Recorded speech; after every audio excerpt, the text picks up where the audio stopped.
Well, we're live then. Not really live. Recording for episode 26. SmartB Sports Update podcast. That's the one, John. Yeah, Cricket World Cup. There was 10 teams in it as of last night. Now there are 4, John. So we've cut 6 off the 10. We're down to the last 4. So interesting times, John. Unfortunately, Netherlands didn't make it. Yeah, unfortunate, John. Unfortunately. Interesting, India, again, we've gone through undefeated in the group stage, John. So, yeah, we'll go into it in more depth for sure. Now they have to actually end up winning 13 in a row to win. So, before we do get into it, Elite Bet, our preferred bookmaker for the month of November. All bookmakers claim to offer service of some description, but at Elite Bet, they generally pride themselves on offering exceptional personal service that's not found in the bookmaking industry. They're an Australian-owned business where old-fashioned customer service really matters. Go to smartb.com.au and click on Elite Bet logo. Sign up for Elite Bet now. Bet with your head, not over it. For free and confidential support, contact gamblinghelponline.org.au. Cricket World Cup results. Australia versus Bangladesh. Yeah, John, I watched bits and pieces of it, sort of came and went from it. Obviously, I guess a lot of the interest was taken out of it, given that there was nothing on the line. John, Australia had already qualified for the semi-finals and they knew who their opponent was going to be in South Africa.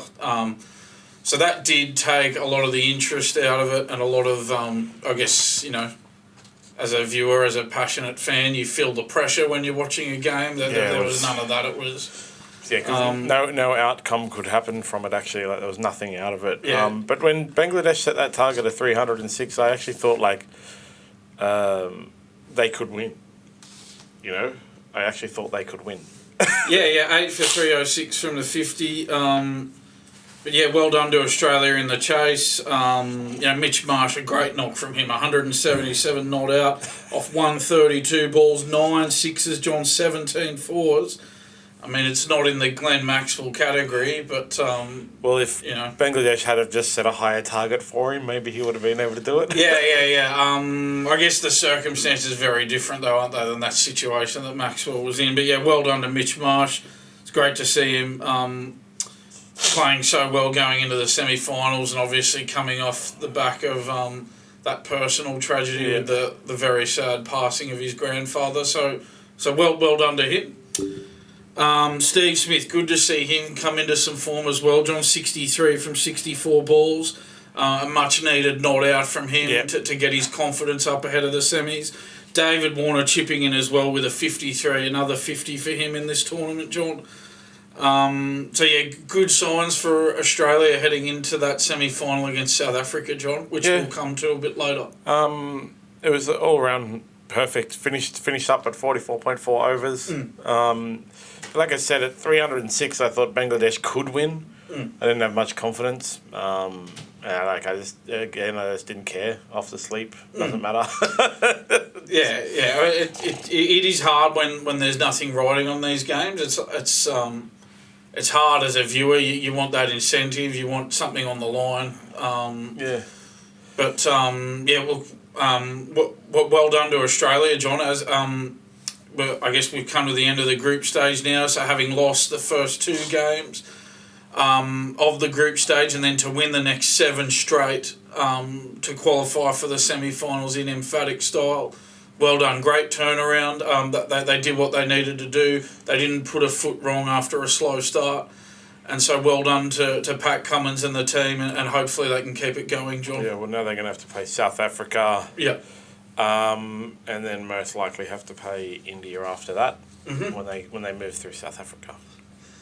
But we will get into a more detailed preview of that game later. Adam Zampa took another 2 wickets in that match as well. Finished up the leading wicket taker for the tournament, John, with 22 wickets. So, I know the tournament's still going, but at the end of the group stage, he's the leading wicket taker for the tournament. Can't anything afterwards in a thing because other people don't get to play.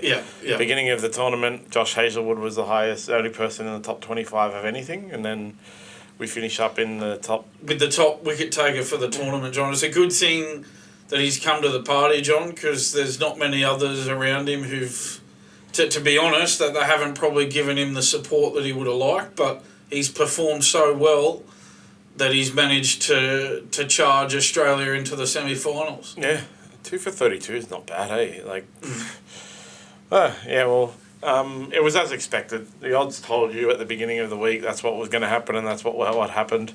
306 from Bangladesh against Australia is a lofty goal, and Australia ran it down pretty easily with five overs to spare. Yeah, I mean, a total like 306, John, it looks good, but when you think about it, you need more against this Australian batting order now that they're running into some form. You just need more than that, especially for a team like Bangladesh with their bowling attack. Exactly. If they were going to have any chance against Australia, they'd need to have scored 350, John. Yeah, even that wouldn't have been like that. Well, probably wouldn't have, but to give themselves any chance, they needed a minimum of 350. It's like, yeah, it's a good thing to. I guess it's like it's good to set or whatever, and they could have won if they had good bowling attack, but in the end it was just that whole match went as expected. It didn't matter what Bangladesh said, Australia was going to run it down.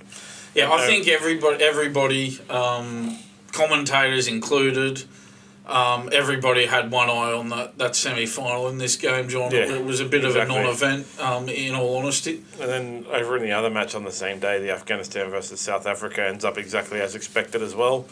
Afghanistan batted out the over for 244, and then South Africa gets it done in 47.3 overs. They did lose 5 wickets, but Afghanistan does have some pretty good bowling. Yeah, and that's the thing, John. Only 15 balls to spare as well. So 247 from 47.3 against, again, Afghanistan had a good tournament, but it is Afghanistan, John. Yeah. So that I think that gives Australia, that will give Australia a lot of confidence going into this semi-final. The fact that South Africa could only manage, 247 in 47.3 overs.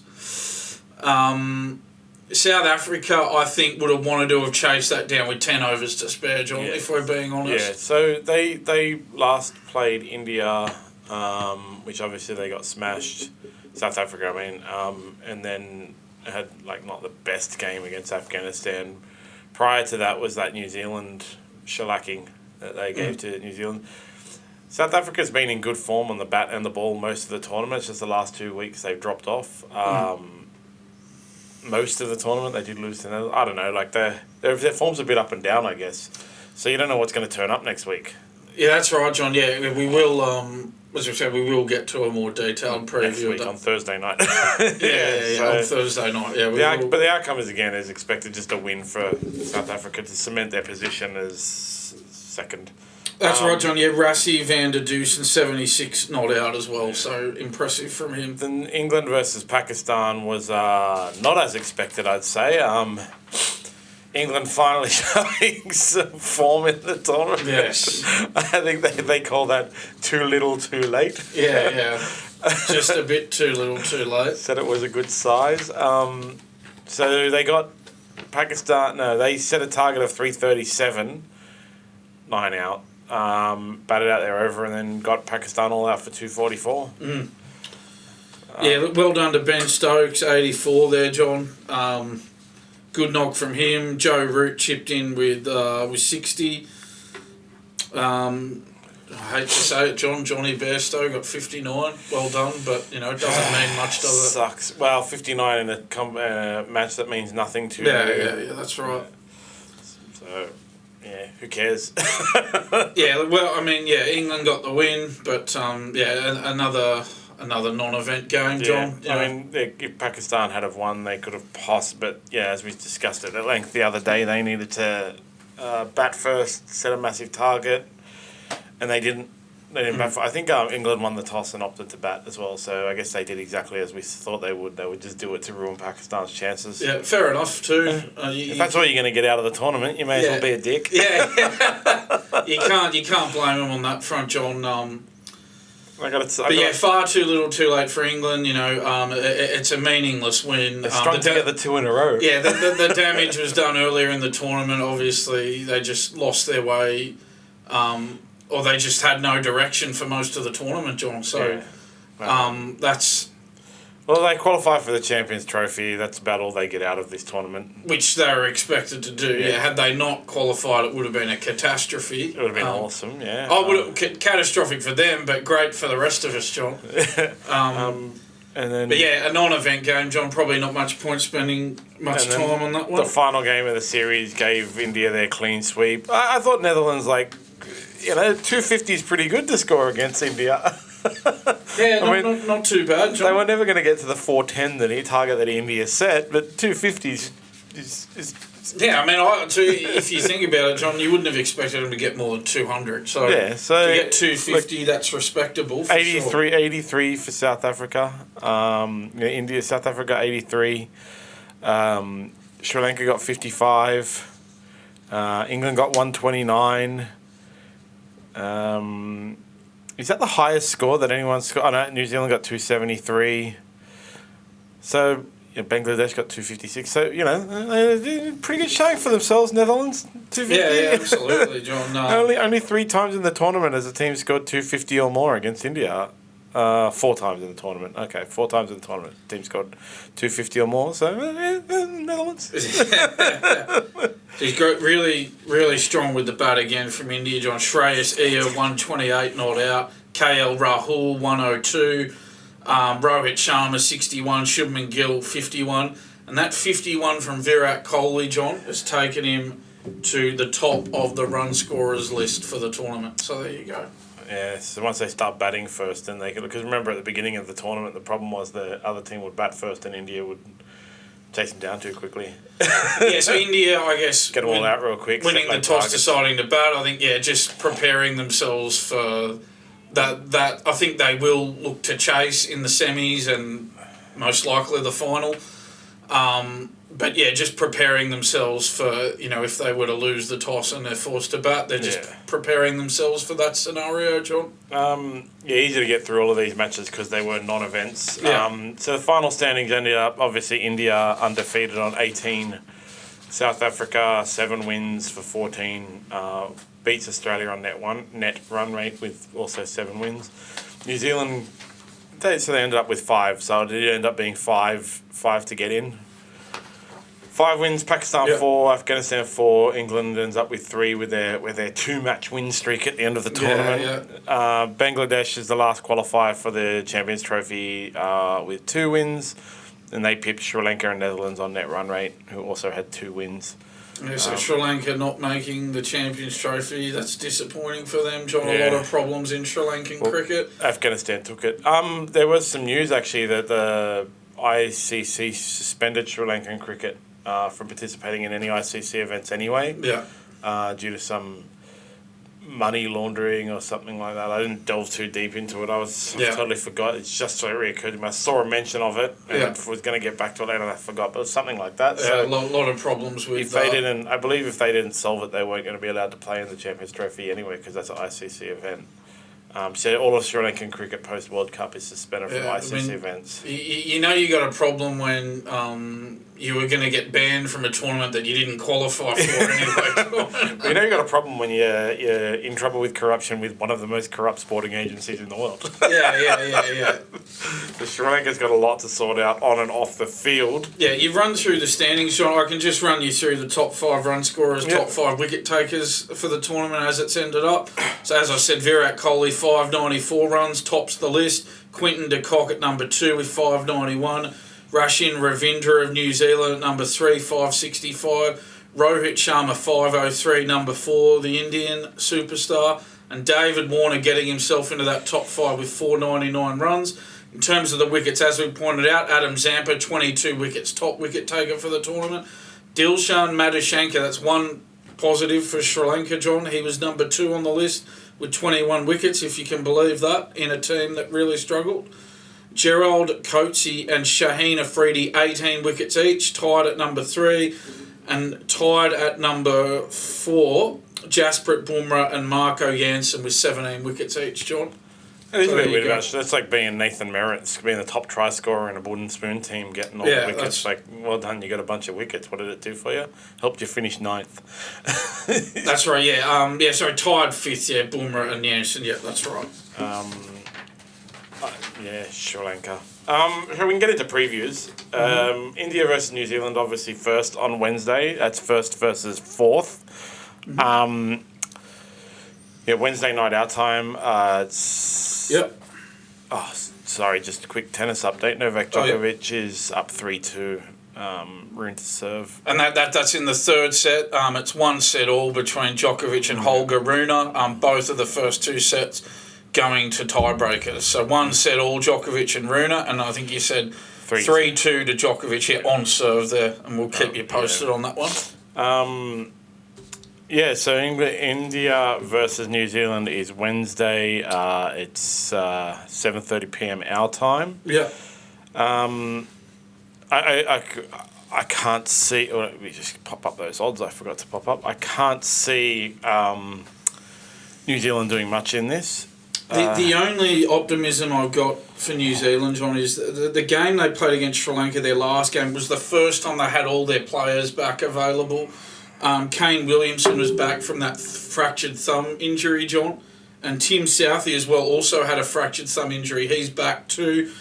They started to move the ball around a bit more in the last game. And if India's had one weakness, John, it's maybe been that moving ball early on. But, geez, I'm really clutching at straws here, John. Yeah, let me tell you, I'm doing my best to be optimistic for New Zealand. New Zealand have now made 5 consecutive World Cup semi-finals as well, John. For the odds check from Elite Bet, India is paying $1.32 with New Zealand paying $3.35. Think, is this the bet you really want to place? So last they met was 3 weeks ago, 4 weeks ago, 3 weeks ago, and New Zealand set the target of 273 and India ran it down in 48 overs. At the time, it wasn't the best performance by India, taking to 48 overs to run down such a small target. And that was a lot of high-quality cricket from New Zealand. That's when New Zealand then went on that form slump. Lost to Australia, had the Pakistan match that was rained out, lost to South Africa. So lost, 4 in a row. And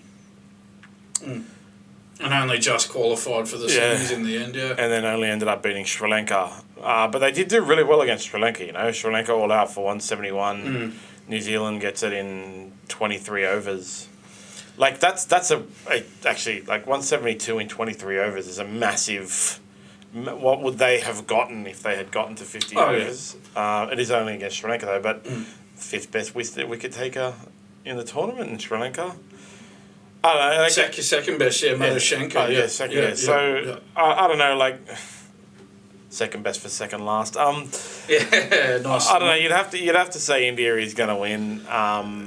They're just playing too well, John. They're just too far ahead of every other team at the moment. I can't see New Zealand getting close. If you want me to be brutally honest, I think it's going to be a one-horse race, this game, John. Yeah, definitely. India does have to win. So they've won 9 in a row.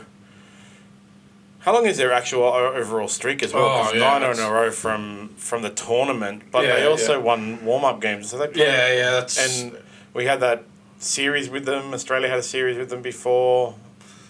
Yeah. I don't know. We might check in on that for after the tournament. And we can see just how many bloody games India's won in a row. New Zealand. Unfortunately, they started the tournament really well, went into that form slump, came back with one good match, and then now has to play India. Yeah, I just don't see how New Zealand make this game a contest, John. It's only going one way, I think. And I know that's one other point to make is India have struggled in knockout games. They have. But, I mean, New Zealand have as well, John. I mean, as I said, this is New Zealand's 5th consecutive World Cup semi-final appearance, but they've never won the World Cup. They've made the finals twice, right? Yeah, so, I mean, they made the final in 2019. They got so close in that game against England. And in 2015... Yeah, and they did lose to Australia in the 2015 final as well. Yeah, so but just India's record in knockout games is nothing to write home about. But in all honesty, neither is New Zealand's really, and John. So this is home. Last time India played a World Cup at home. This is in India. But what sort of pitch are they going to dish up for this game, John? It's going to be a very pro-Indian pitch. Yeah. Can't see New Zealand coming close here, John. Yeah, we'll keep an eye out, but yeah, I just think India's got it. India will pretty much definitely be in the final. Stranger things have happened. Netherlands have beat South Africa. So we got South then on Thursday. It's Australia versus South Africa. Australia's a favourite at $1.72. South Africa at $2.12. Interesting. Bet with your head not over it. Yeah. When last they met, it was very big reversal of fortunes. That was the beginning of the tournament, the second round. South Africa set that 311 target, which didn't seem so good. And then Australia was all out for 177 in 40 overs, so never seemed like they would catch it. Yeah, a lot's happened since then, though, John. And that was the last time Australia lost. Yeah. Australia's won 7 in a row since then. Australia are a different team now. Adam Zampa's confidence is sky high, being the tournament leading wicket taker. One thing I need to point out here, though, John, and I did mention it in our last podcast, is that unfortunately, John, there is bad weather predicted for Thursday and Friday. And so Thursday the game's on, Friday is set aside as the reserve day. If they don't happen to get the match completed on Thursday, they resume where they left off and continue on Friday. That reserve day will be activated. So this is an issue for Australia, John. This is why, that they've come third on net run rate there. South Africa have come second with the better net run rate. And so Australia's got to be careful now, John. If it gets rained out, South Africa will progress because they finished higher on the table. So, in all honesty, John, if we're going to... That win South Africa had over Australia, that's the difference here. That's put South Africa in front of Australia, because obviously if Australia had won that, they would have ended up finishing above South Africa. So that win still means something for South Africa in the group stage. And now Australia, their fortunes are to a degree in the hands of the gods, John, if we get this rain that's forecast. Oh, that's scary. Yes. Where's it being played? Let's just do a quick weather forecast on the fly. It is at Eden Gardens. Yeah, Eden Gardens, Kolkata, yep. I'm going to actually do a weather forecast so we can get a percentage. Yeah, so Kolkata weather Thursday and Friday, John. That's what we're looking at. Kolkata. Not Ohio. So Thursday, 27 degrees, raining. 60% chance of rain. Yeah. Friday, 70% chance of rain. Yeah. So, hopefully that rain holds off, John. Hopefully over the course of those 2 days they can get the 100 overs in. They're all going to be praying right now, really bad. I mean, that's... I guess we'll just put that to one side, John. Hopefully that's not a factor. When you think about these two countries in the World Cup, John, who could forget that very famous 1999 World Cup semi-final where... Australia ran out Alan Donald in the last over there. Alan Donald didn't run very famously. He was run out by Australia. The match was tied, and Australia went through because they finished higher on the Super 6 table. That's how it was done back then, John. And they had a superior net run rate to South Africa, so that was why Australia progressed to the final that year. And, of course, they ended up winning it, went on to win it. So that's a bit of history here, John. And that's only one example of South Africa crumbling in these big games. So that's another plus for Australia. South Africa's record in big games at World Cups and big games in general is just terrible, John. Concerns for Australia, John. I know that Steve Smith came back into a bit of form. With that 63 not out against Bangladesh. But, He's been dismissed by spinners 5 times in this World Cup, John. So I think South Africa are going to identify that as a bit of a weakness they can target. It looks set to come down to Labuschagne or Stoinis for that last spot in the team ahead of the semi-final, John, with Maxwell obviously to come back in after being rested against Bangladesh. Definitely. And he'll be playing his first game after that. If there's one person who deserved a rest, it's that guy. Yeah. He earned that rest, John. Obviously, it'll be his first game back off that incredible 201 not out, which many have hailed as the greatest ODI innings of all time. Well, it was. Yes. So, John, I'm changing my tune here. There's a real push for Labuschagne, and I'm backing Labuschagne in here, John. I'm going with him. I think for ODI batsmen, you're looking at an average of 35. That's a pass mark. Labuschagne's at 35.75 for the tournament now, so he's got a pass mark. And I don't think Stoinis does, John. He's been picked on as an X-factor player, but he hasn't delivered. He's only averaged 21 with the bat, and he's only taken 4 wickets in 6 games with the ball, John. It's pretty unimpressive. So I'm hoping Labuschagne gets the nod here, John. I can't see why he wouldn't, actually. Yeah. I guess Maxwell coming back. Yeah. Well, how many... Labuschagne's played every game? I think so, yeah. I can't remember him missing one. Yeah. Yeah, whereas Stoinis hasn't. So, yeah, I'd say it's going to be Labuschagne. I think it's going to come down to whether... if Australia can... It won't matter, actually, who they pick, as long as Australia can win the toss and put South Africa out of their comfort zone. South Africa hasn't been playing very well. They gave a win against Afghanistan, but who cares? I mean, Australia has been playing well and has a win against Bangladesh that who cares about, but still Australia's just been in better form no matter who they picked. So... it doesn't even matter if they're 7 for 91. Yeah, well, you make a good point there, John. I mean, Australia have had their batting collapses in this World Cup. They were 1 for 74 against India and then lost 6 for 66. They were none for 27 against South Africa, John. I know it was much earlier in the tournament when they were out of form, but they lost 6 for 43. After being done for 27. Against the Netherlands, they were 2 for 244 and they lost 4 for 46. Bit of a different scenario in that game. They had a lot on the board, so they were going for it. So you get that. Yeah. They were 1 for 43 against Afghanistan and lost 6 for 48 before our man, the Big Show, rescued them, John. So there you go. A lot can happen with the Australian innings, like they can be up, then down, then really up again on the back of a single batsman. So yeah, that's why I think Labuschagne deserves it just simply because he's been there every match, and he did a good. What was his last innings? Sorry, we just discussed it, and it was 5 minutes ago, so of course I've forgotten. Yeah, sorry, John. I'll just grab my notes here. Obviously. Oh no, he didn't bat in that game. Oh, okay. No, it must have been the match before then. Yeah.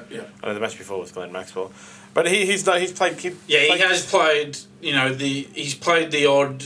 He hasn't set the world on fire, but there's been the odd time where he's played the innings that they've needed. Exactly. So I was watching.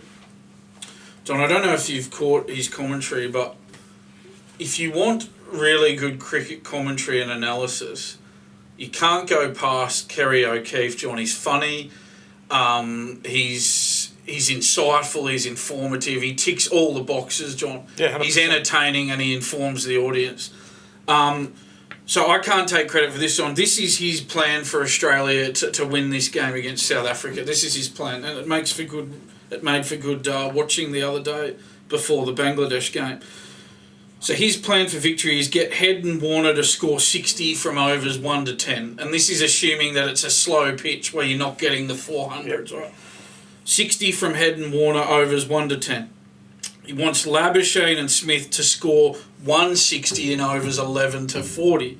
And then he wants the hitters between them, Marsh at the top, Maxwell at the back end and Inglis chiming in later on too. He wants at least 80 for the hitters as well.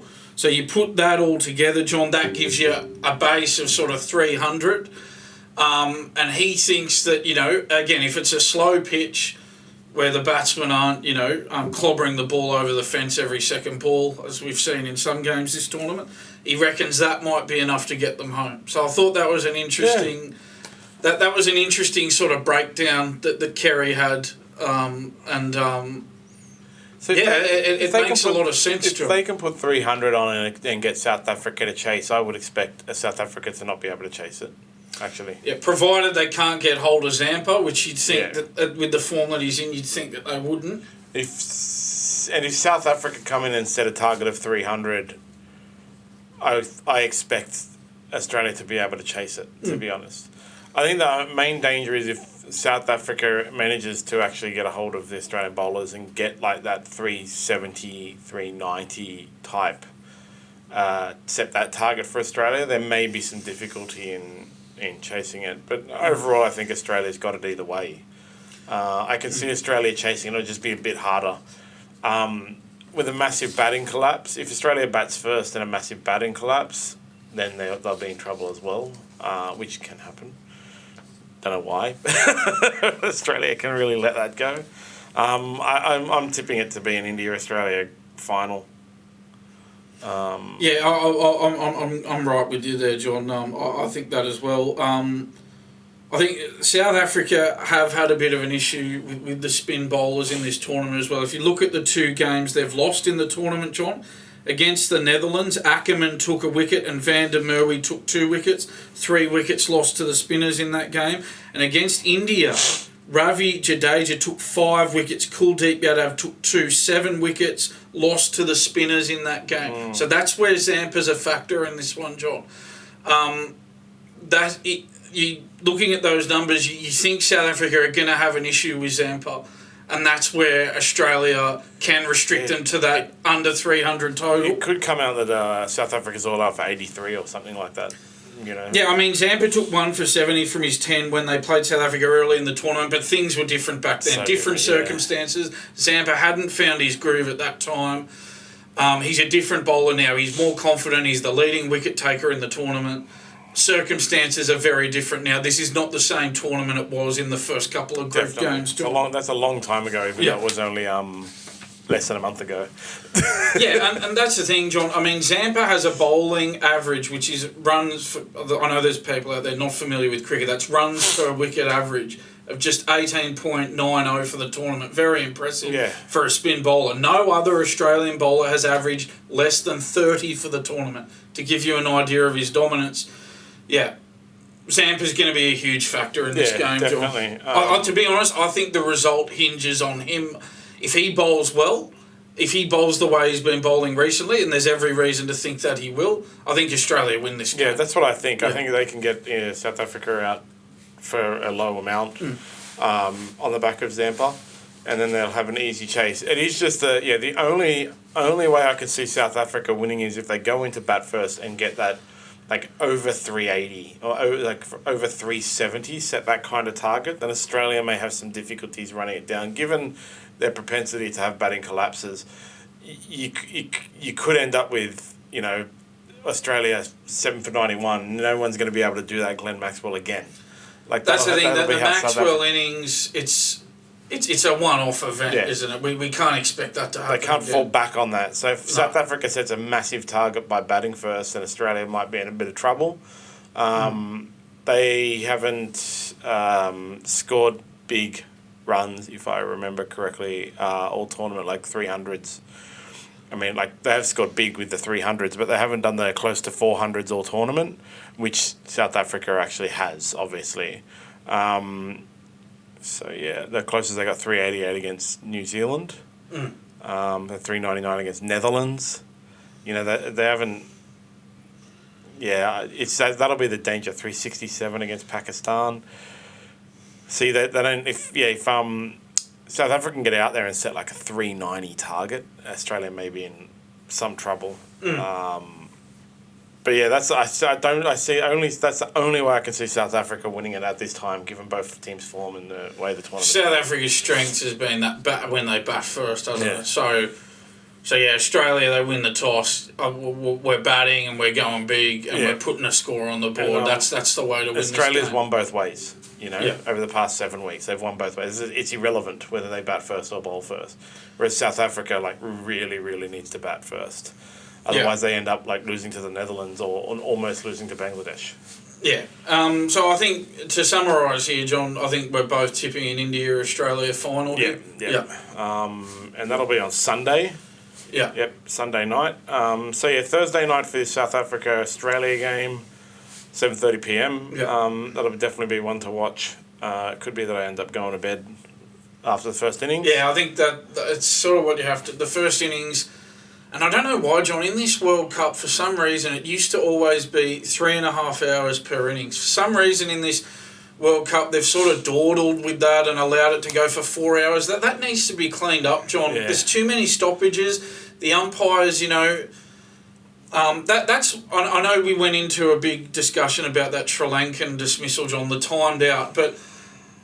On one hand, John, I sort of go, well, too bad. We don't have all day. You walked out and your helmet strap's broken. Well, that's on you. We don't want to just wait around all day for you to be ready to bat. 4 hours for an ODI innings, John. It used to always be 3.5, and they're just lackluster. The ICC, and the BCCI, who really run cricket, not the ICC. But anyway, they need to come down harder on this, John. It's too much lag time. Too many stoppages. A few of the Saturday games that are at 4 p.m. are actually the perfect time for Australia, based on the length of time. But yeah, the extra hour or two that every match is taking is making it really difficult to watch the match. That's the thing. So if you get a 4-hour innings, it finishes at 11:30. Then they have an hour break after that. So the logical time for the Australian viewers, you just go to bed after the first innings, John. And that's, in all honesty, that's probably how it's going to... Even though the semis are coming up, how do you stay up later?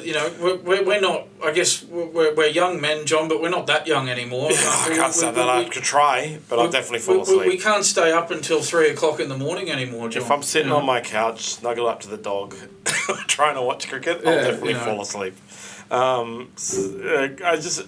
Obviously, they can't be at 4 p.m. I don't know. That'd be... What time is that in India? 4 p.m. here. Yeah, so I think it's a 5.5 hour difference. So it'll be 10:30 in the morning there. So it's a day game there when those 4 p.m. starts. Yeah. But the 7:30 start here is a day-night game there. Yeah. So change them to day games for the Australian audience. All 25 million of us over the billion Indians who want to watch. Get your priorities right. Yeah, exactly. ICC/BCC. I'll probably try and stay up for it, but yeah, as I say, I just can't because it's just to the point where I just fall asleep. I just fall asleep on the couch even, and then go, oh, screw this, I'm going to bed. I wake up and I've missed 6 overs or something. That's happened every time I've tried to watch the whole match. Yeah. So yeah, it's unfortunate. Next time it'll be in Southern Hemisphere. Do we know where the next World Cup is? Yeah, to be honest, I'm not sure off the top of my... You can look it up, but I'm not sure if you just... When is the next World Cup? 2027 Cricket World Cup. You can look that up, but... the last one was South Africa, Zimbabwe, and Namibia. Right, okay, there you go. So it's Africa. Oh, that's kind of annoying. That's an even worse time zone. What's the time in South Africa now? Yeah, because I think South Africa is at a 9-hour difference with us. It's 1:21 a.m. 9 hours. Yeah. So if they're starting at we're not going to be able to watch any of that. Yeah, well, so a day-night game there would start at... you'd need it to be a day game to get the first innings in. A day-night game there would start at 11 o'clock at night for us. That's the worst possible time. Yeah. The game literally runs while you're sleeping. So in India will be in our situation.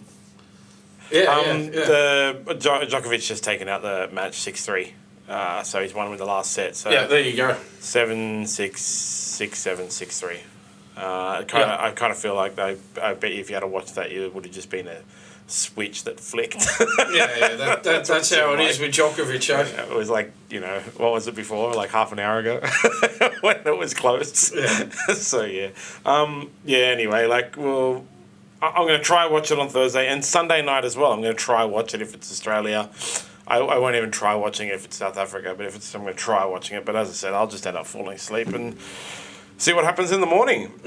So just some cricket news. Just touching on that Glenn Maxwell thing. So there's there's kind of an outcry about the Glenn Maxwell record because a couple of news medias, and I just want to highlight that when we were going through Glenn Maxwell's innings, and actually you were saying all of the stats, you were very clear that it was men's.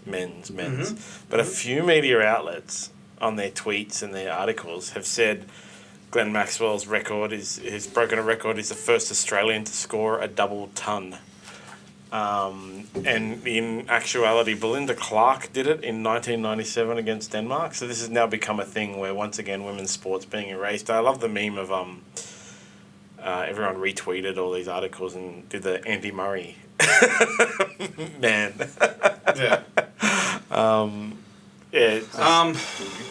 It's media's job to be specific in things. I think it's unfortunate that it became a controversy, but it's always going to be in today's day and age. Media has to be very specific because it will become a controversy if they don't. It's the age we live in, John. It's 2023. You do have to be careful, and you notice just watching it now. It's not. It used to, the abbreviation for the Cricket World Cup always just used to be CWC, but now it's MCWC, Men's Cricket World Cup. You talk about the '99 World Cup, John. There's no way they would have called it the MCWC back then. It was just the Cricket World Cup. This is the age we live in. This is 2023. This is reality. You have to. And again, John, to be honest, I'm not gonna get on the moral high horse and say what's right or wrong here. But these media outlets have brought heat on themselves for not specifying. Exactly. So if you specify, you got no problem. And that's I'm not saying it's. I mean, in all honesty, John, sometimes you do sort of go. There's times where I've watched the World Cup and where they've said stuff like, "Oh, Steve Smith's scored another men's cricket World Cup 50," and I've sort of gone, "I know Steve Smith's a man. Okay? You don't need to make clear to me that Steve Smith's a man. I know Adam Zampa's a man. I know Marnus Labuschagne's a man. I know David Warner's a man. You don't need to spell it out to me." So there is that side of the argument, John, but I qualify that with if you make it clear, you have no problem. Well, in this day and age, you have to make it clear. They don't need to say Men's World Cup when I'm watching the World Cup because I know it's the Men's World Cup because the Women's World Cup isn't on. This is the thing. And I've been for all year referring to the Soccer World Cup that happened in 2023. It's the World Cup. It was the World Cup. The Soccer World Cup was on in Australia. I watched the Matildas at the World Cup. Every single time I'm not saying Matildas at the Women's World Cup because I don't have to clarify but that's the thing, John. So it goes both ways, doesn't it? Then But if you're going to say the problem comes when they try to say some kind of record, and they don't clarify it's the men's record, because the media organisation said Glenn Maxwell is the first Australian to score a double ton. And actually, he wasn't the first Australian. He was the first Australian male to score a double ton. The first Australian to score a double ton was Belinda Clark in 1997 against Denmark. I don't even know who Belinda Clark is, but she represented Australia in cricket against Denmark in 1997. Yeah. Yeah, that's it, John. These days. It's unfortunate. But I guess one point I'd make, John, about, you mentioned the Matildas before. If somebody had have not specified that it was the Women's World Cup in the same scenario, you wouldn't get the outrage. Oh, no, not at all. So that's where the double standard is. Yeah. There's an outrage when you don't specify that it's the men who break a record. But when you don't specify that it's the women, it's, that's fine. And that's where there's double standards with the political correctness, John. Yeah, so, Sam Kerr scored the best goal in World Cup history. Yeah, in Women's World Cup in Women's history, World Cup, yes. But You're allowed to leave that out, John.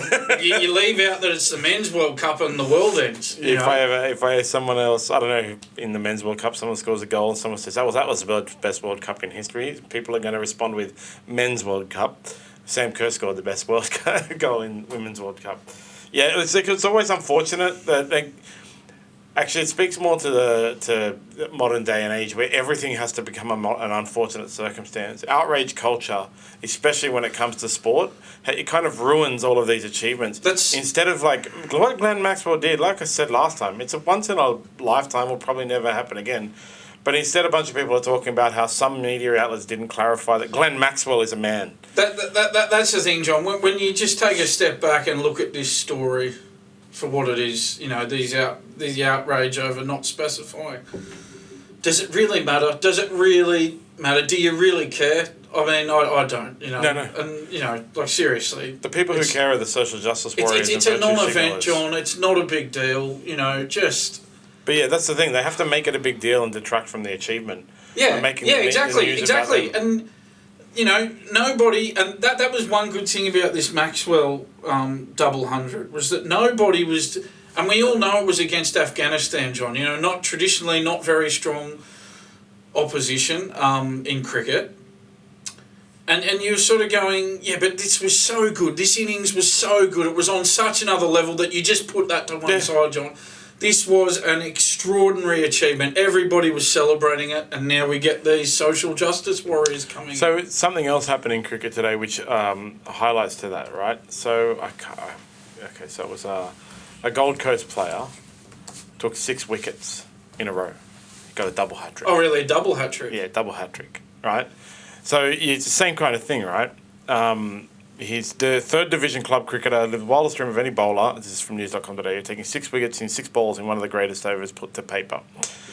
Men's overs? I'm glad you got that in there, John.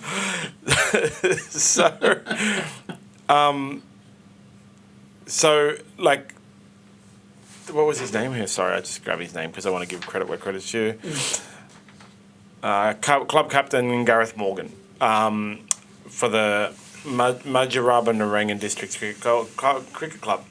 Now, that is an achievement in all cricket. Doesn't matter what level, man. That goes all the way down to kids' cricket. Yeah. That is an absolute achievement. Some people will try and detract from it by saying, yeah, but it was only in 3rd Division, blah, blah. But, man, it's amazing. Yeah. And that's why Glenn Maxwell's thing is amazing. Doesn't matter who you're playing against. Getting a double 100 is in an international stage is ridiculous. Doesn't matter who you're playing in those circumstances, when the team was 7 for 91, and when his score was so much better than everyone else in the batting order as well. Yeah. It was it wasn't just the double 100, it was the circumstances were just... You've just never seen anything like that before. You'd have to say if it mattered who it was against, someone in Australia would have scored a double century That's the thing. That's the thing. And you go, well... if it was so easy for Maxwell, why wasn't it so easy for the other Australian batsmen who all got out cheaply and left them 7 for 91? Why couldn't they do it the 2 weeks before against the Netherlands, who are an easier team to beat? Why have they never done it before when playing like a terrible West Indies team or something like that? That's the thing, and Afghanistan were no slouches in this tournament. Yeah. Of all the teams, they overachieved more than any other team. Why didn't anyone else do it against Afghanistan? Did India? No. Did anyone in India do it? No. So that's right, John. And it's interesting you mentioned that the double hat-trick 6 wickets in a row. You can actually argue that 4 wickets in a row is a double hat-trick because you got 1, 2, 3 and 2, 3, 4. Yeah, that's Now you're getting into like... So actually, I know. That's 5 I'm going deep, yeah. 5 hat-tricks in a row. I don't know how to work out what 6 in a row is, how many that is. Easier to just say a double hat-trick, isn't it? Yeah, absolutely amazing. It was so it was at 174 runs, 5 for 174, 6 for 174, 7 for 174, 8 for 174. Amazing, brilliant achievement. So that he shouldn't have had to walk off the field, John. He should have been carried off by 100%. His teammates. That's all the. It was a he, wasn't it? Yes, it was. Just wanted to make that first clear. male to get 6 wickets. Yes. We must make sure we mention the gender, John. We have to. Otherwise, we're going to get cancelled. Yeah. Otherwise, we'll get in trouble. So, yep. Great effort by that male player, John. That's all I've got for cricket news. You got anything for cricket news? Or can we move on to rugby league? We covered that off, haven't we? So the draw is set to be announced. It's just been announced while we're talking about cricket 26 minutes ago that the draw will be 2024 NRL and NRLW season draw will be announced at 11. So it's been announced that it will be announced at 11. Okay, so we'll be able to go into that in detail. They're going to They're going to do a video conference, of course, because everyone always has to make it about themselves and talk for an hour. Probably on Thursday we can go into it in detail on Thursday, John. I hope they're not going to do a press conference where they sit there and walk through every round, because that'd be boring. You wouldn't want to sit through that, would you, John? That's one of those you just look at it after the event and look for the interesting dot points out of it. The announcement should be, we've given you all a piece of paper with the draw. See you later. Basically. Published on internet. Basically. But there is some other news in rugby league, of course, because there always is. So Phil Gould so Phil Gould had a sit-down meeting with Raymond Fatala-Mariner the other day. John, since our last podcast, obviously trying to sort of iron out those issues that they're having. I'm not sure if that sit-down meeting went anywhere or if they're any closer to a resolution there, but it does certainly seem as though Fatala-Mariner is on the outs with the club there, John. Yeah, they just got to let him go. He's on good coin, but not the best coin. He'll free up some more space for that Jerome Luai. It is the Tigers who are also chasing Jerome Luai, by the way. Yeah, it's always unfortunate when players and coaches don't work together. But Cameron Serrato came in a year ago. He's got a specific job to do to restore his specific job is not to win a premiership. It's to restore the Bulldogs to a powerhouse team. You got to forgive him last year or this year, because he came in and I think we talked about it before. He was told even by Phil Gould not to come that year. Wait till the next year, because they knew the outcome of what. Do you reckon? Is there a chance that they made that up though, John? No, he said it before though. He said it before the year. Right. Okay. There were news articles before the year where Cameron Serrato was told to wait an additional year, because, like I said, it's only fair enough. Yeah, it's only this year that they've finally been able to clean up the salary cap mess that Des Hasler left. Okay, so Cameron Serrato is one of those things where it's but he wants a challenge and all that kind of stuff. Yeah. To be honest, I think it showed inexperience on Cameron Serrato's part. He should have listened to everyone who said don't go this year, because the worst thing that can happen to a rookie coach is to be Steve Priced. It was Ivan Henjakt. These guys that are rookie coaches that take over squads that are on the downward slide and then have 1 year of terribleness, and then where's Steve Price now? Where's Ivan Henjakt now?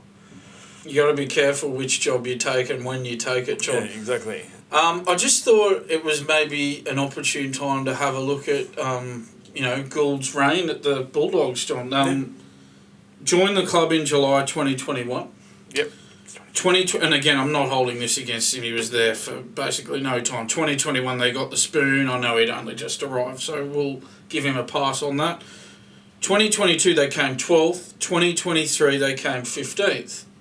2023, before the season, people were saying that if they didn't finish in the top 10, it was seen as a failed season, because they had Reid Marnie arriving among other players, like Viliami Kikau, and I know he was missing injured for most of the year. But, in terms of Gould himself, John, if he's having some sort of positive impact at the club, we're just not seeing evidence of it, are we, at this point in time? I mean, he's only signed Stephen Crichton next year. That's the only notable signing. The rest of the signings are just average first graders, John. That's just the way it is. I know they've won some lower grade premierships, John, but we don't know if that's going to have any flow-on effect in the future. We don't know that yet. It might not. So that's the thing, John. I know we talk about, this is the year where the first year they've had salary cap space. But they've been saying that for a number of years now, John. And you get to a point as a supporter where you go, look, that's 7 years in a row where they haven't made the 8. And you grow tired of that as a supporter. You start to tune out, and you get to the point where you just don't have any expectations anymore. Yeah, that's the best way to be, right? Yeah, like yeah. A Tigers fan. Yeah, it's like who was it who in Seinfeld was it Kramer maybe who said no expectations, no disappointments or something? Possibly. It might have been him, might have been somebody else. Become like a Tigers fan who know you're going to be on the bottom of the ladder. You know, like I've said before, I'm in a tipping comp with Tigers fans, and the comedy that I get from Tigers fans where they're just like they say they tip their team and they say like I just tip them because I'm a Tigers fan. I know I'm going to lose this one. That. Look. It's unfortunate they have been through things. You know, the Bulldogs have been through things over the past even 20 years, and Gus Gould was brought in to clean up the things like Sonny Bill, controversies, different coaches, just constant thing, because they are a powerhouse club with a passionate supporter base. Past 7 years has been terrible. So Phil Gould came in, when was it? July 2021. 2021, brought in Trent Barrett. If you go back and... I think Barrett might have been there before he got there. We can actually... Because it was July 2021 where Gould joined. Okay. And I think Barrett was there... when Canterbury signed Trent Barrett, I can go back and find the 2021. Yeah. So Barrett was there at the start of 2020. So Barrett was there. Beginning of the end of every year, I get a Facebook memory with a news article that Canterbury signed Trent Barrett. I love Trent Barrett. All right, Illawarra Steeler, Dragon. Yeah. In which I posted like, this is a terrible idea, because unfortunately for Trent Barrett, he's not the best first grade coach. Too emotional, too buddy with his players and stuff like that. Okay, so it's interesting. He just doesn't have a good record as a first grade coach. Yeah, like the thing with his coaching career as a first grade coach, both at Manly and at the Bulldogs, is not only does his team not perform well on the field, because neither of them did. There's also a lot of off-field drama, not like these players are causing issues, but off-field drama between Trent Barrett and the club. You know, at Manly there was a whole thing about how he had to bring his own furniture down for the players to sit on, like his outdoor furniture, because Manly wouldn't buy outdoor furniture. And you know, they ended up re-signing Des Hasler, and Trent Barrett was going to come to work anyway because he hadn't accepted his resignation. Like I said, I love the guy, man. He's a dragon, but you know, his behaviour as a coach has not been what you expect from a first grade coach. Now, when you've always got to do the comparison between the Panthers and Bulldogs with Phil Gould's reign. When Phil Gould went to the Panthers and they had Matty Elliott, who had got the Panthers to the finals multiple times but hadn't succeeded, and then they went on this downward slide. And I remember he was on the Footy Show and they asked him Phil Gould sacked Matty Elliott out of nowhere. Went on the Footy Show, one of the Footy Shows, and they asked why'd you sack Matty Elliott, and he said, "Look, I went and sat down with Matt Elliott and I said, explain to me your game plan, explain to me your training methods, everything like that." And Matt Elliott said like all this stuff and everything and like so much stuff, and Phil Gould said like I couldn't understand anything he was talking about. And then I thought to myself, I haven't coached for a long time and maybe I'm just not up to date on coaching methods. So I was like, okay, cool. And then he brought Luke Walsh in, who was a halfback at the time, and said, explain to me the training methods, the game plan, everything. And Luke Walsh said to Phil Gould, yeah, I don't know. I don't understand anything. And that was the trigger for Phil Gould to sack Matt Elliott, actually, because he says, if your halfback doesn't understand what your coach wants, how's the rest of your team going to understand what your coach wants? And Penrith went on a massive slide, actually. They went down after that, and everyone was saying the same thing, like Phil Gould's 5-year plan. And that's one of the things, if you go back and look at all these news articles, again, he's like Phil Gould, who I also like have a love-hate relationship with him in the media, but he kind of sometimes forgets what he said, like the Hamish McLennan from Union, where after a while he started to say to the media that I never said anything about a 5-year plan. But you go back and find news articles, you can find where he said there's a 5-year plan. he was real careful when he went to the Bulldogs. He never said there was a 5-year plan, and people are still holding on to the 5-year plan from the Penrith because you can't say something to the media and then try and reverse it because that's going to be with you for the rest of your life. Yeah. Like, no matter what Phil Gould does for the rest of his life, if he goes and opens a coffee shop, people are going to be talking about how there's a 5-year plan for the coffee shop. Yeah, so 2021, they had massive issues. Bulldogs had massive issues, and then went into 2022 with a coach that was not, as much as I hate to say it, not a good coach, and they went worse.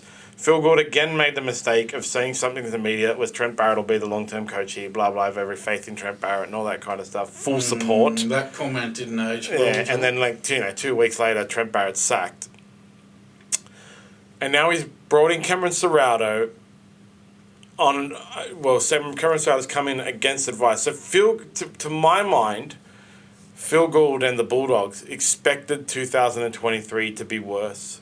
If you just solely take it off the fact that they told Cameron Serrato, and when it wasn't just Phil Gould, it was other people as well. I believe he spoke to Mark Geyer and even Ivan Cleary, and they said, don't go this year, go next year. So I feel like the Bulldogs expected 2023 to be really, really bad.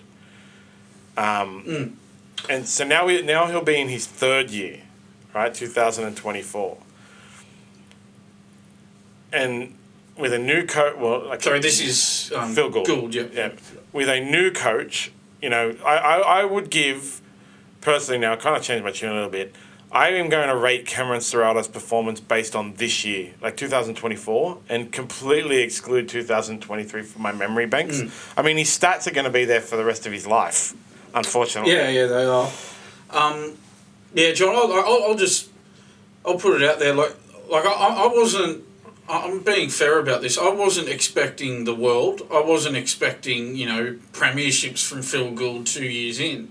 But I was expecting better than 15th this year, John. As I said, they were expected. The bookies had them at about 10th. That was where they were expected to fall before a ball was kicked this year, and we got 15th. He's on a reported $900,000 a year salary, John. And this is the thing to me, John, and you, John, you've been, in business a long time yourself. He's been there over 2 years now, John, on huge money. In what other field would you look at somebody who's been there for over 2 years on, close to $1 million a year and go, oh yeah, no, we're not seeing any results in over 2 years, but oh yeah, that's sweet. That's no big deal. We'll give you more time. We're right behind you. Did you get where I'm coming from on that? There's two things for this, right? The first one is when you hire a new marketing manager in any business. I think I've mentioned this before, right? A marketing manager, as soon as they come in, will say, "We have to change the website." It's modern times, right? First thing they'll do is they'll say you have to change the website. The reason you're not doing so well is because you have to change the website. Okay, It'll take 3 months to do a new website, and they have this 3-month excuse as to why things aren't improving. Okay, then after they've launched a new website, they'll say now we need to do our marketing campaign, and you have to wait 3 months to see how the marketing campaign works. So then you've got another 3 months you have to tack onto this website launch, right? So that's a 6-month period in which the marketing manager actually doesn't have to perform. To be honest, this is seriously, background is marketing. I've kind of pulled the same scam as well, right? But after that 6 months, that's when the expectation is you see performance. Okay, so every job has this kind of thing, and unfortunately I don't know about general managers of football. Yeah, it's a very specific role. It was invented for Phil Gould. Yeah. So it's really hard to go out there and say, well, a general manager of football will walk in and say, in the first year we've got to clean up the salary cap, and that gives them a year. And then the second year we've got to hire a new coach, and that gives them another year. Because it's only been now there's a few of them, right, around the league, because everyone's trying to emulate Penrith's success. You got to remember about Phil Gould and Penrith as well is their end relationship wasn't good. Who was the coach? Anthony Griffin was the coach there, right? Now, Anthony Griffin got sacked 4 weeks out from the finals, in which Penrith were going to make the finals. I think they were running... They ended up making the finals, and I think they ended up at 6th or whatever year it was, for Ivan Cleary, who Phil Gould had sacked. You know? So you just don't know. There's no pool of data you can take to know how long it takes a general manager of football to fix a broken team. But Penrith was really broken. You know, they had some great players. They had the squad. You know, they had guys like Luke Walsh, who was really good at the time. Lachlan Coote, who was a really good fullback. I can't remember who. I think they had Petrol 7 cents a litre. 7 a saver. Yeah, Petrol 7 cents a litre, man. They had Petro. They had, I think, it wasn't James Tarmo from Penrith? Yeah, he spent time there. Yeah, like they had quality rep players and no performance, and he came in and they went down and then up.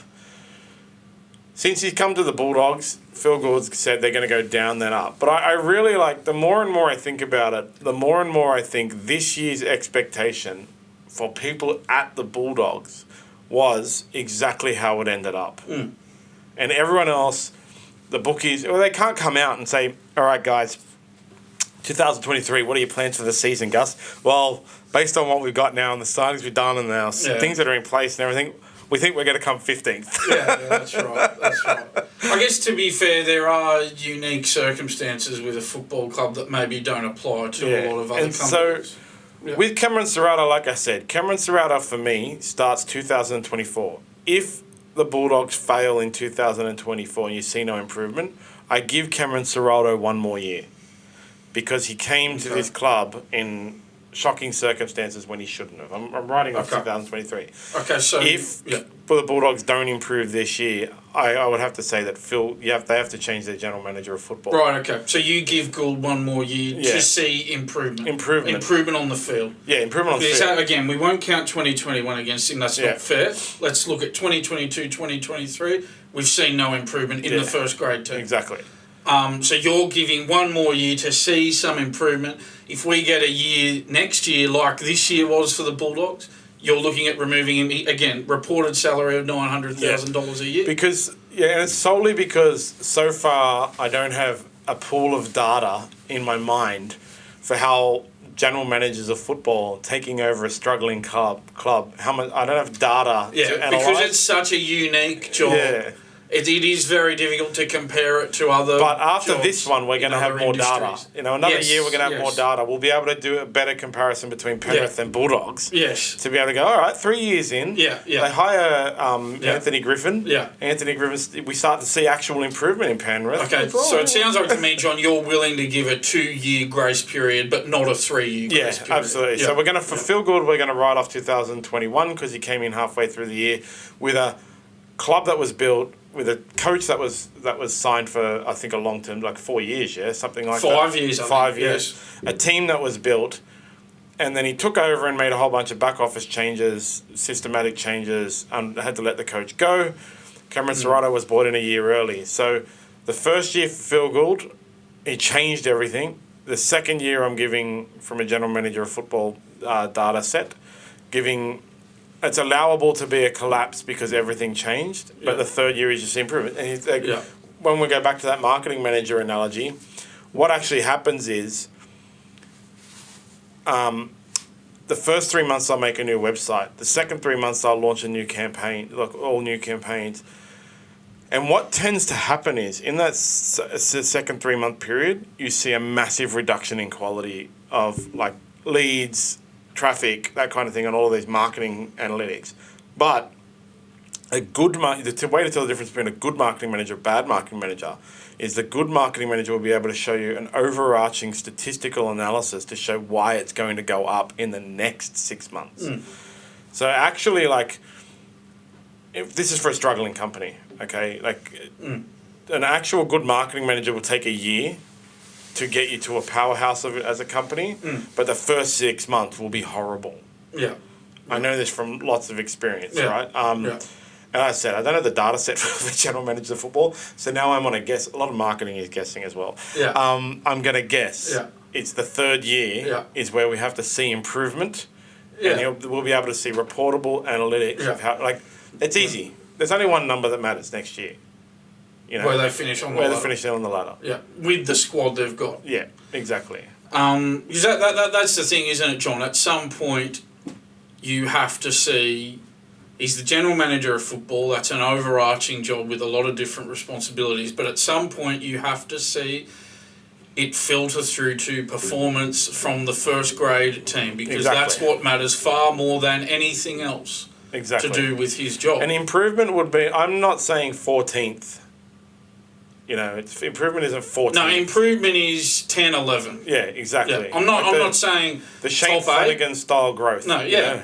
That's the thing. We're not being ridiculous here, John. We're not saying they need to finish in the top 4 next year. We just want to see some improvement, some noticeable improvement. Yeah, so going from 15th to 14th is not noticeable improvement. Exactly. Going from 15th to 10 or 11 is. Yes. That's what we want to see.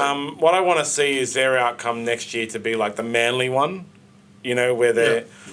In the last round, they're not pushing for the finals. Like, there was 3-4 teams or whatever in contention for 8th based on Canberra's failings.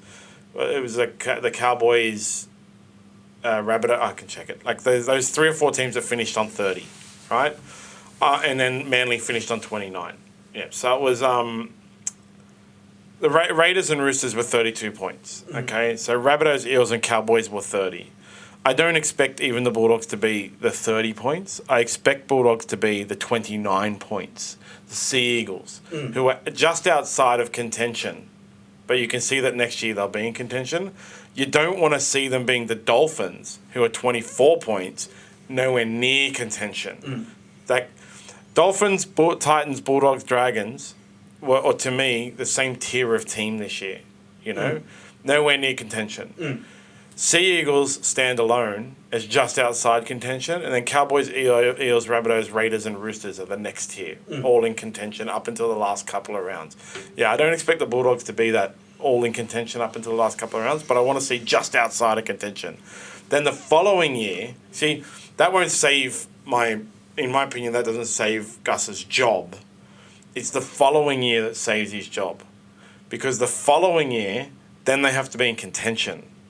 If they're not in contention and they stay just outside of contention or go back to being bottom, then again, it's actually his plan, whatever is being built there, is actually not working, and everything's got to change. So the CEO and the chairman of the club, do you think they'd be having these sorts of discussions about Gould, but where they'd be going, well, next year, this is what we need to see. We need to see them, 10 or 11. The following year, we need them to... Do you think they'd be having those conversations? I think there's only 4 teams in the competitions that aren't having this kind of conversation about everything in their team. It's the Panthers, Broncos, Storm, and Warriors. Yeah. Okay? And the Warriors, this is the first year in a long time they haven't had this conversation. You know, they re-signed Andrew Dimitri for 3 extra years or whatever it was, on top of what he already had. Jason Demetriou. Andrew Demetriou, the former AFL CEO. So this is the first year that the Warriors aren't having this conversation in a long time. It doesn't mean the Warriors aren't going to have it next year, because we don't know what's going to happen with next year. But I guarantee you next year, Panthers, Broncos, Storm won't be having this conversation. Yeah. I would say even the Roosters having this conversation, and it will be the second time in Trent Robinson's reign that they're having the conversation. And that's the good thing about the Roosters, is they have the conversation even when they have not that bad a year. Yeah. That's how high their standards are. Yeah, exactly. And there's the Bulldogs. Every club wants to be like that, right? So the Roosters, twice since Trent Robinson's taken over, have had poor years. And I guarantee you, twice the Roosters have had this kind of conversation, the management. And then Trent Robinson's gone back to Trent Robinson. He's definitely a super coach, Whereas every other club, Rabbitohs, Eels, Cowboys, Sea Eagles, not the Dolphins. Dolphins, you've got to give a pass. Titans, Bulldogs, Dragons, West Tigers, they're all having this conversation. West Tigers already had it. Middle-way through the year, what are you going to do? Dragons haven't had it.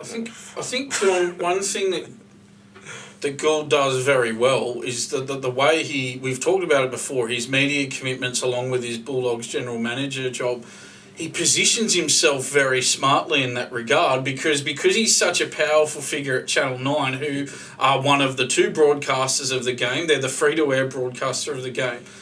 And they run the Herald now. So one of the two major newspapers in Sydney are run by Channel 9. And because he's such a powerful figure there, he makes himself immune from criticism from those media outlets. Yeah, well, he also can't get fined. That's one of the big things about him, and why he's a big benefit to any club to have anyone like that. Mm. Because if you talk bad about the NRL from a club perspective, like all the CEOs, coaches, anyone, they can get fined.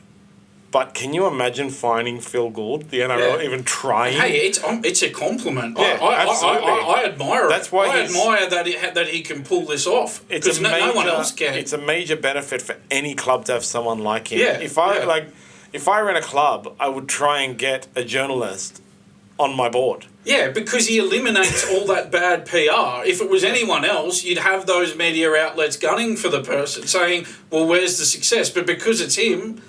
look how much bad PR the Bulldogs avoid by having Gould in that position. But they also get to criticise rules, systems, everything without anything happening. Without any consequences. That's why I would have a journalist on my board to get rid of any bad PR. Internally, we can have our conversations. Internally we can sit down and talk about how, the Bulldogs are going terribly. We might have to get rid of the coach. These are the players we've got to get rid of. We're going to have to. But you don't see it in the media. Yeah. You have a journalist to prevent it. Fully.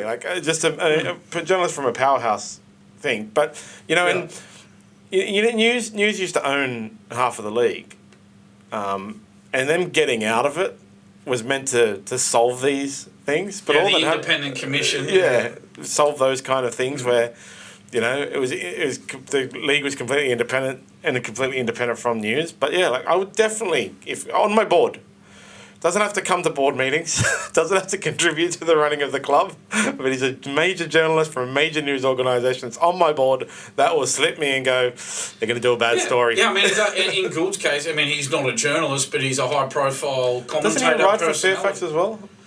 He does a column, I think. To be honest, I think he used to. I don't think he does it anymore. But he's more columnist opinion columnist rather than journalist. But he's not out there, finding stories, obviously.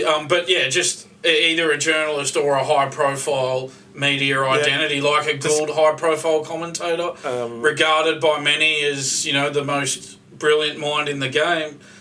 But it makes sense, doesn't it, John? There's a lot more to it than just his footballing now. Absolutely. Yeah? And fair enough. Yeah. You take whatever advantage you can get, especially if you're in a situation like the Bulldogs are in.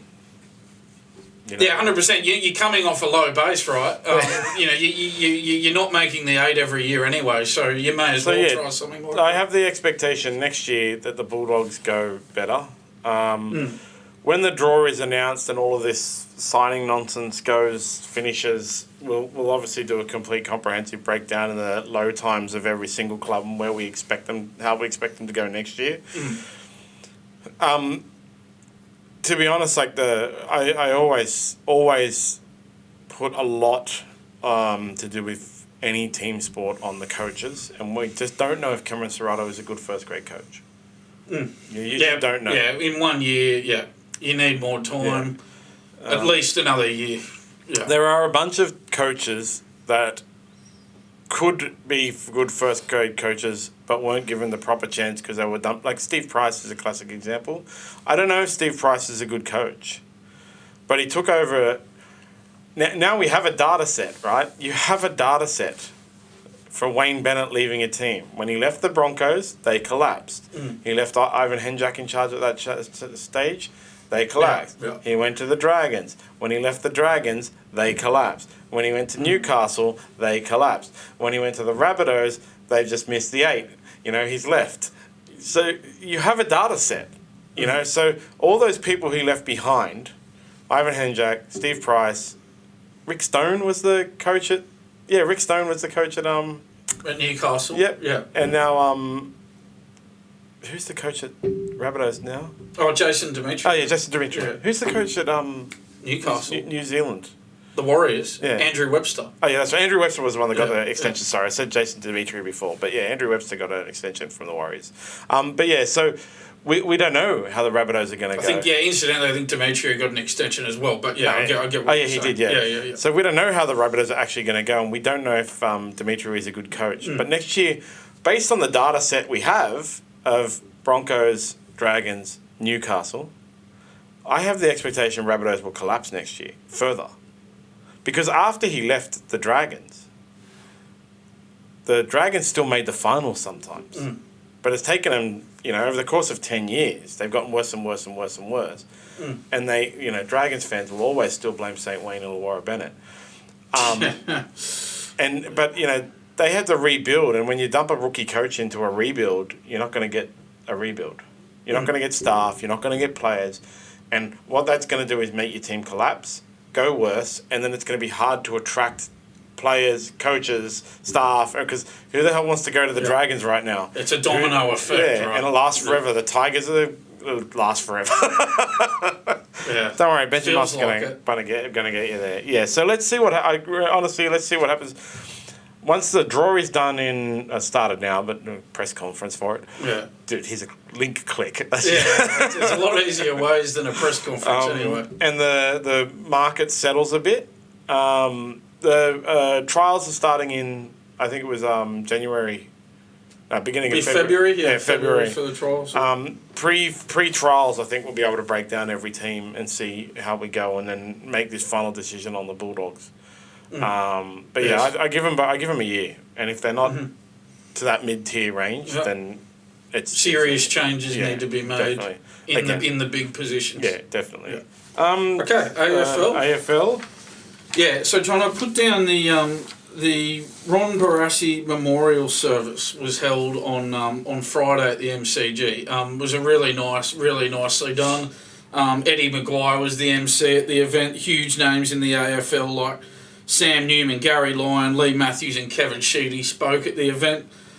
I just wanted to read you a little quote. I know I at the time of Ron Barassi's passing, I went through his whole football CV. It's a very impressive CV, John. So I don't need to go through that again. But what I'm going to do, I'm going to give you one quote from the whole thing. It's from Gary Lyon on Barassi. So Gary Lyon says this. At age, and I quote, at age 72, if anyone had earned the right to watch the world go by, it was Ron Barassi, Lyon said. New Year's Eve 2008, while sitting quietly in St Kilda, Ron witnessed a woman being assaulted by a group of thugs.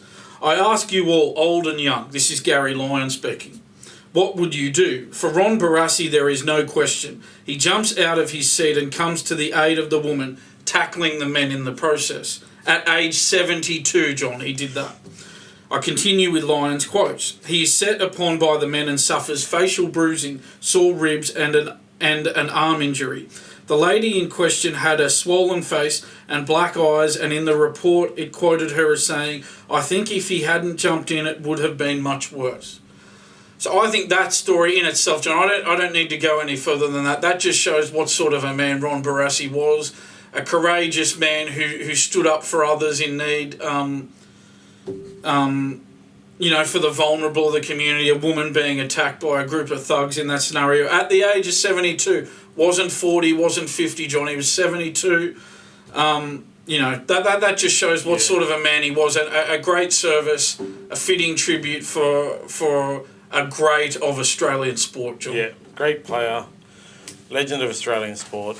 One of the best players to ever live in one of the biggest, a game that's only played in Australia. One of the biggest Australian sports, second to the NRL. It's true. 72 years old, man. I wish I was. I hope I'm that spry at 72. Yeah, good on him. I mean, a lot of people wouldn't have had the courage to do that, John. It's that simple. Well, most people pull out their phones.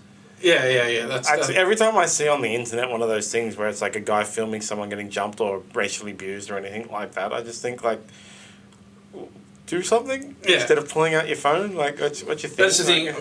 Ron Barassi obviously looked at that time and went, "Look, I've got to do what's right here, and this is the right thing to do. And if it comes at the expense of my own, I mean, he could have been killed in that scenario, John. At that age, going up against that many men defending a woman."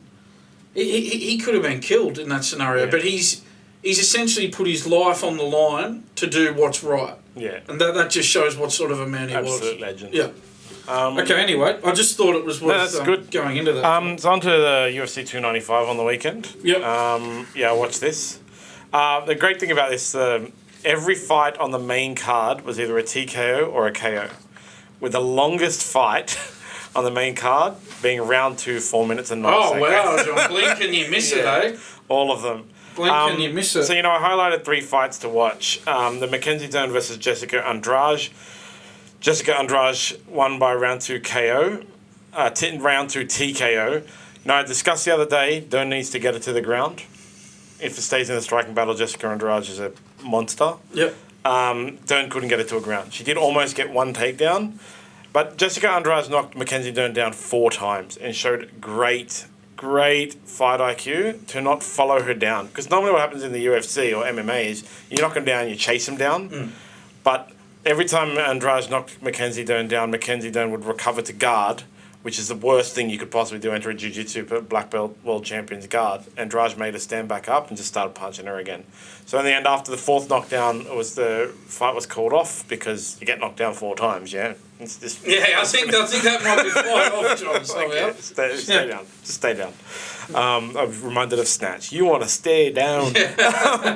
The co-main event, that's Sergey Pavlovich versus Tom Aspinall.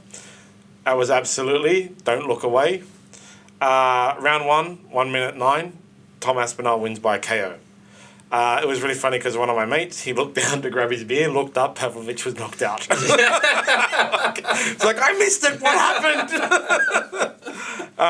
Tom Aspinall got hit early, and it was like he looked like he was gone. Well, early, it was only a minute 9 fight. He looked like he was gone, and then came back with an amazing 1-2, and Pavlovich was down and out. So Tom Aspinall is now the interim heavyweight champion, pending whatever happens to John Jones and Stipe Miocic. Hopefully Tom Aspinall gets to fight for the unified, because it'd be great to see Tom Aspinall versus John Jones. And then the main match of the night, Jiri Prohaska versus Alex Pereira, was for the vacant light heavyweight belt, which Jiri Prohaska had. So he dislocated his shoulder in training, and apparently, when he had the belt, his trainers and coaches tried to pop it back in and made it even worse. Yeah, that's always the risk with trying to pop it back in, isn't it? Because these guys are crazy. Yeah, they're just like, pop back in, I want to keep training. Yeah. Like, no, go to the doctor. It's like they've got a very high pain threshold, don't they? They don't feel pain. So it's taken him a year to get back. Jamal Hill, he won it, and then he got injured, and so stepped down. Alex Pereira, previous middleweight champion, knocked out, TKO'd Israel Adesanya. Israel Adesanya took his belt back. Alex Pereira moved up to light heavyweight, fought Jan Blachowicz, who had previously fought Israel Adesanya and beaten Israel Adesanya. Yeah. Alex Pereira beat Jan Blachowicz and then got to fight for the title. Alex Pereira ended up winning by 2nd round TKO. Jiri Prohaska was winning the fight. Absolutely winning the fight. There is no denying it. But Alex Pereira has the most lethal left hand ever to exist. So it's the end of the fight started with the left hand. Connected him flush. It started with a right, actually. It was just amazing. So the left hand put Jiri's head in place for Pereira to hit him with the right and knock him unconscious. It was a flash knockout, so Jiri went to the ground and then came back up, so the ref didn't stop the fight. Then Alex put a bunch of elbows into the side of Jiri's head, and then Jiri went out again. And so Kevin Peterson called it off. A lot of people calling it early stoppage, but Jiri, he said, no, it was out. Kind of thank God he stopped it. But Alex Pereira, he is now the fastest double champ in the history of the UFC. He was the middleweight champ and now the light heavyweight. He's had 7 fights in the UFC, 3 of them being title fights. This is his 3rd win in 3 years in a November Madison Square Gardens fight. People are now basically saying he's the greatest combat sports fighter of all time. Good call, John. Because he came from kickboxing, which is like glory kickboxing, the highest level kickboxing, as I think a triple champ or something. He had like 75 fights with like 2 losses or something. So it's just ridiculous to see what he does to everybody. He previously knocked out Sean Strickland, who's the current middleweight champion as well. Only time Sean Strickland's ever been knocked out. And Alex, it was just a left hook. Alex Potan stone hands Pajeda hit you with that left and you are dead. Wouldn't want to be on the end of one of those punches. And he's a massive human being as well. So it was a good card. Yeah, like the whole main card was just TKO, KO, TKO, KO. So it was really good. It was a bit hard to watch because there was a lot... when they have a knockout or early stoppage or whatever, a fight finishes early, they then have to fill the time with ads. It's a lot of ads. Yeah, great card overall, and I'm so happy that my new favourite fighter, Alex Pajeda, won. So he's going to have to defend probably against Jamal Hill, who gave up the belt. That should be in 6 months or something. Alex Pajeda fights twice a year, usually. Yeah. Nice. In news, actually, Sean Strickland is currently beefing with Valentina Shevchenko about whether women's MMA is any good. So you should jump on social media and follow Sean Strickland. It's always a laugh. They're fully going back and forth about whether women's MMA is of any value. So in tennis, though, as we said, ATP Finals, Sinner dominated. Tsitsipas, 6-4, 6-4, win for Sinner. And Djokovic obviously won today. Yeah, only just not long ago, John completed that one. And so then tomorrow there's Alcaraz and Zverev. Yeah, so I've got a few preview notes on this one for you, John. At midnight. Yeah, so this pair have played 6 times. 3-all is the overall head-to-head between these two. Alcaraz won their last meeting in straight sets at the US Open quarterfinals back in September, John. He also had a very easy win in their other meeting this year, 6-1, 6-2 at the Madrid Open. Alcaraz has won 3 of the last 4 between the pair, and those 4 meetings were all the times they played in 2022 and 2023. So, John, you'd probably, on those numbers, you'd probably have to lean towards Alcaraz in that one, I would have thought. Let's see if we can get an Elite Bet odds update. We're looking at 10. Nope. Doesn't look like it. Don't look like they have odds on it. Or we can go to Medvedev and Rublev if you want, John. Yeah, so Medvedev leads 7-2 overall in the head-to-head between these two players. Medvedev's won the last 2 matches between the pair, including a straight sets win over Rublev in the quarterfinals of the US Open in September last time they played. That's the exact same scenario as Alcaraz and Zverev there, John. So there you go. Medvedev won very easily in their other match in the final at Dubai in March, John. He won that 6-2, 6-2, and those were their only 2 meetings in 2023. So you'd have to lean towards Medvedev in that one, John. So Elite Bet does have odds on Medvedev versus Rublev. It is Medvedev's currently paying $1.52 to Rublev's $2.54. Think is this a bet you really want to place? So should be Alcaraz and Medvedev going through. I think, John, in this tournament, what it is, there's a group stage first, I think. Yeah. So, it's not knockout. Alcaraz will play... It's such a weird... Yeah, if you bring up their Wikipedia page, John, if you go 2023 ATP Finals and go to their Wikipedia, you'll be able to see the breakdowns of the groups there. So bizarre. Yeah, so green group and red group there. Yeah. And then what? So they'll all just play off in the group stage, obviously, and then I presume at the end of it, the top 2 will go of each group will go through to the semi-finals. Yeah. Hopefully, we end up with Djokovic versus Alcaraz. That's what everyone wants to see.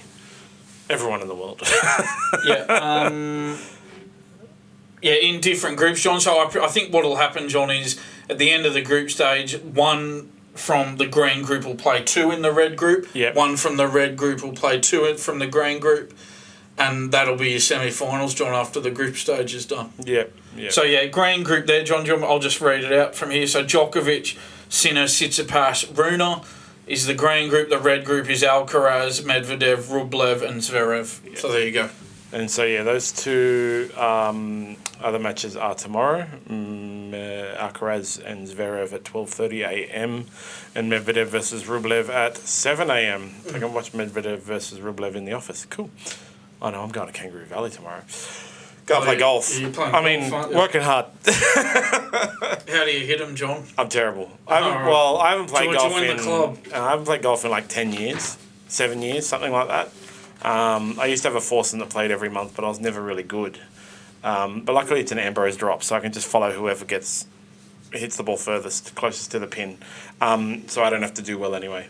I'm going to have to buy a bucket of balls, though, because I'm sure I'm going to lose a lot. Any other sports news? Yeah, I've got a couple of other news items for you, John. Not sure if you saw it. This is cricket, but it's sort of another newsy thing we can do, John. So David Warner, when he got out against Bangladesh, I don't know if you saw it, John, the catch was taken by the Bangladesh player, and he held the catch for a moment, but then as he threw the ball up, the ball slipped out of his hands, and there was a bit of conjecture of, is he out or not? He ended up being out because the ball had been held onto for long enough. But it brought back memories, incidentally, John, of Steve Waugh and Herschel Gibbs in the 1999 Cricket World Cup. And what happened, Gibbs famously tried to throw the ball up and dropped it, and it was actually deemed a drop catch with Steve Waugh. And Steve Waugh, I'm not sure if this is a myth or not, John, but there's a line that goes around where Steve Waugh walked past Herschel Gibbs after that and said, Herschel, you've just dropped the World Cup. Harsh. But anyway, so it led to Ricky Ponting telling a story in commentary the other night. And apparently, John, what had happened is, I'll just quote Ponting here for you, John. So Ponting said this in commentary the other night. He says that Shane Warne had actually foresaw this happening, John. He says, we had gone through their team lineup and talked about their batters and bowlers, and everyone is about to walk out. And Shane Warne, stands up and says, boys, before you go, if any of you guys hit a ball to Herschel Gibbs today in the field, do not walk. He has been catching and releasing the ball really quickly out of his hands in this tournament. If you hit a ball to him, do not walk, Ponting recounted. Ponting went on to say, sure enough, Steve Waugh hit that catch to him. He threw it in the air, flicked it out of the bottom of his hands on the ground and given not out. Before that, we all stood up and said, what is Warney talking about? What are you talking about? But it happened and the rest is history. Steve Waugh went on and made a magnificent 100. If it wasn't for that, Steve Waugh making that 100, we probably wouldn't have progressed to the next stage and gone on to win that World Cup in '99. That's a quote from Ponting out of the commentary. I thought that was really interesting, John. The great Shane Warne was able to predict that very odd event happening. It just shows the greatness of the man, doesn't it? From the future. Yeah. Do they have a rule though? What's the rule? Well, I think what had happened, John, is that the Bangladesh player had well and truly held onto the ball before he threw. So to take that catch off him would have been very harsh. But Herschel Gibbs actually just flicked it straight away as soon as he got grasp of it, flicked it, and then it slipped out of his hands. So you went, well, it's not out, John. I always think of the comparatives, right? It's not a what if scenario, but it is like what if, right? So if I catch the ball and go to throw it in the air and it falls out of my hands and you're not out, what if I catch the ball and then just put a ball down by my side of my body and let it go? Are you out? That's the thing. So yeah, you could have made that argument at the time, John. Well, Herschel Gibbs caught it, and he threw it up and dropped it, but he took the catch, right? You could. So it's an interesting one, isn't it? Put it this way: if you're a fieldsman, don't throw the ball up in the air. Just hold the ball, and then you got no problem. To take it to rugby league, I remember a match years and years and years ago where it was Dragons versus Tigers, and Dragons weren't doing so well, but Matty Head did an individual try that was amazing. Got through the line, and then wanted to run around to under the goals to give it an easier thing, and he put the ball down one-handed. It kind of looked like there was a bobble there. And so they did the video referee and found blurry fingers, frame by frame, and the try was taken off them and they lost. And then when Matty Head was interviewed, he said, you know what I learned? I learned always jump onto the ground. Never put the ball down one-handed ever again. Things like that. That's what you got to learn, Just catch the ball, hold on to it. Just hold it as tight as you can, put it against your body. Yeah, it's not rocket science, is it? Just hold the ball, don't throw it in the air. Yeah, so, but really I just wonder what would it be. I catch the ball and then I hold it for a second and I just drop it. Is it out or is it in? Just drop it. I do have one more for you, John, in the other news. It is back to tennis, but it's sort of other newsy. So Stefanos Tsitsipas, John, he went down to Yannick Sinner this morning. Got smashed, yep. Yeah. So he said this, John, before these ATP finals. He said, and I quote, I would consider the ATP Finals probably a bigger thing than a slam, honestly. Mm-hmm. It has big prestige and it's a very valuable asset if you're able to conquer and win it. So we should point out, John, that Tsitsipas won this event in 2019 and hasn't won a major yet. So maybe he's just trying to make himself feel better about that. But anyway, he made the Australian Open final in 2023 and the French Open final in 2021. This comment could be deemed as a thinly veiled swipe at Rafael Nadal, John, because Nadal, interestingly, has never won this event. Federer and Djokovic have won it 6 times each, Djokovic going for 7 times in this current event, John. But yeah, interesting comments from Tsitsipas there, John. That's nonsense. There's actually a numerical indicator of what is the value of a certain tennis competition, both in prize money and ranking points. Yeah, I mean that's the thing, John. At this event, it's over 1 week and it's 3 sets. I mean, I know you're playing against difficult opponents all the time because it's the top 8 players in the world, but 1 week, 3 sets compared to 2 weeks, best of 5 sets. There's a numerical thing you can assign to it, ranking points and also the money. That's like me saying, I do Brazilian Jiu-Jitsu and Gordon Ryan is the greatest no-gi grappler of all time and he's won like 60 however many matches in a row and he's unbeatable and he's the best ever and he's won worlds and he's won ADCC and he's an absolute champion and he's a super fight champion but he's never competed at the Central Coast Gosford Open, which I won gold in. and I think my one has more prestige than any of his other ones, so therefore I'm better than him. Like, that's absolute nonsense, dude. And he just got smashed anyway, so... Yeah, he's an interesting character, John. I don't know if you remember, after one of his matches at the Australian Open this year, in a post-match interview, he actually asked Margot Robbie out on a date in his post-match interview, so... He's a bit of an interesting character, Tsitsipas. I mean, good on him for trying, but I would have thought asking Margot Robbie on a date is a touch ambitious, I think John. She's married as well to somebody who was in Harry Potter. Yeah, married and... if she happened to not be married, John, I think she'd probably be very highly sought after. So I think maybe a touch too ambitious there from Stefanos. But it's good when there's characters in tennis as well. Yeah, I mean, he put it out there, John, full marks for trying. So we got a social media comment once again on Latrell Mitchell.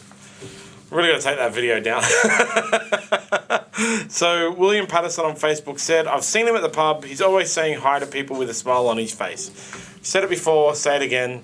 Love him or hate him, Latrell Mitchell always has time for his fans. If you want to be a knob to any football player, who's at the pub, you're a knob. Other people should step in and stop it. Also, just quickly, sorry for Latrell Mitchell, whose cousin passed away on the weekend as well. Yeah, very sorry to hear that, John. Our thoughts are with him and his family, obviously. Yeah, love him or hate him, it doesn't matter. The guy always has time for the fans, always has time for the kids, does a lot of community work, won the Dalian Community Medal, won the South Sydney Rabbitohs Community Medal. Doesn't matter what you think of him as a player, whether he's fat, whether he's annoying, whether he's outspoken, whether he's doesn't sing the national anthem, whether he has to inject his opinions on everything in the entire world, he always has time for the fans. And if you don't appreciate that from any famous person, then you should give yourselves an uppercut. Eddie Jones. Yeah, let's hope, John, we've said it a few times before, let's hope Latrell gets back to playing the footy we all know he can in 2024. Yeah, for New South Wales. For everybody. For the Rabbitohs, New South Wales, Australia, John. But most importantly for New South Wales. Yes, absolutely. Before we head off, of course, we're running out of time on the cricket comp. You've only got 6 more days. It will be drawn. So entries close midnight. No, wait, after the match on the 19th. The 19th is the finals. The final, yep. So it'll finish at whatever it is, like 2 in the morning or whatever. So entries close straight after the completion of the World Cup. India versus Australia after Australia. So that'd just be Sunday night they close, John? Or just it starts Sunday 7:30 p.m. So Monday morning. Monday morning. We will announce in our podcast on Monday morning who the winner is, randomly determined. Make sure you sign up at smartb.com.au and select cricket as one of your favourite sports to win a Jacobs Creek cricket pack. So best to do that by Sunday night, before definitely. You go to bed on Sunday night. Yep. We're also sponsoring Subversion Ascension, Josh Saunders versus Bob Frias. I'm going to fully ask Josh Saunders how he plans to take this match. It's going to be a great wrestling match. Bob Frias is basically a nightmare for everyone who he competes against. Go to Mosh Ticks and search for Subversion Ascension. And also, if you sign up for SmartB, you can also tick that how did you hear about a Subversion, and you can get 2 tickets to the first event in 2024. You can enter every competition. Okay, if you already have signed up for smartb.com.au, log in, adjust your profile, add cricket, add Subversion. You can enter. You don't have to just sign up now. Don't forget to listen to Club Prairie Fire. Absolutely hilarious. They're getting a lot of guests on there as well. Glenn Maxwell was on it the other day.